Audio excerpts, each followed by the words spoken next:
Epilepsy यानी मिर्गी क्या है? तो आइए स्लाइड के माध्यम से देखते हैं। दिमाग की बिजली जैसी तरंगें जब असामान्य हो जाती है तो अचानक दौड़ा पड़ता है, और यही दौड़ा जब बार बार होता है तो हम उसे मिर्गी का दौड़ा या एपिलेप्टिक सीजर कहते हैं।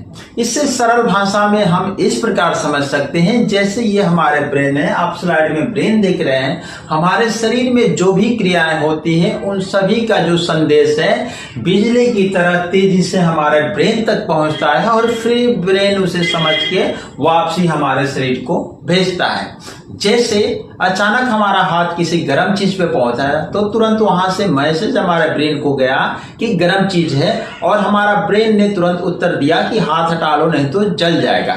ये क्रिया बहुत तेजी से होती है, यानी ये संदेश है तरंगों की तरह बहुत तेजी से पहुंचा।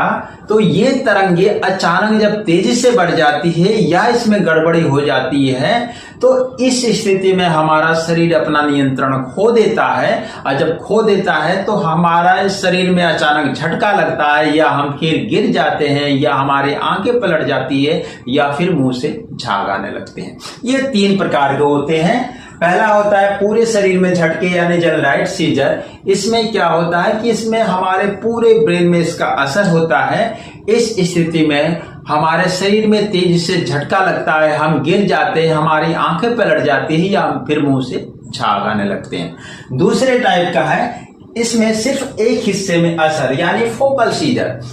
इस स्थिति में हमारे ब्रेन के सिर्फ एक हिस्से में असर होता है, और जब ये होता है तो हमारे शरीर के किसी एक अंग, पैर या हाथ में तेजी से झटका आता है। इसमें मरीज एक अजीब का हरकत करने लगता है, जैसे अपने होठों को चबाना या किसी एक तरफ घूरते रहना।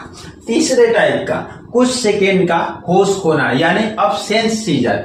ये जब होता है तो बच्चे या बड़े अचानक अपना होश खो देते हैं, रुक जाते हैं, काम करते हैं या बोलते हैं तो अचानक चुप हो जाते हैं, और फिर ये कुछ टाइम बाद सामान्य हो जाते हैं। कभी कभी ये एक तरफ ही देखते रहते हैं। इनका कारण तो दिमाग में चोट, तनाव, नींद की कमी, बुखार, आनुवंशिक कारण, इलेक्ट्रोलाइट या फिर मेटाबॉलिज्म की समस्याएं से हो सकती हैं। निवारण, इसमें ब्राह्मणी, शंखपुष्पी, अश्वगंधा, ये तीनों हमारे मस्तिष्क को शांत करने के लिए सहायक हैं, और योग और प्राणायाम करते हैं तो ये हमारे तनाव को कम करते हैं। इसके अलावा आप पर्याप्त नींद लें और संतुलित आहार का सेवन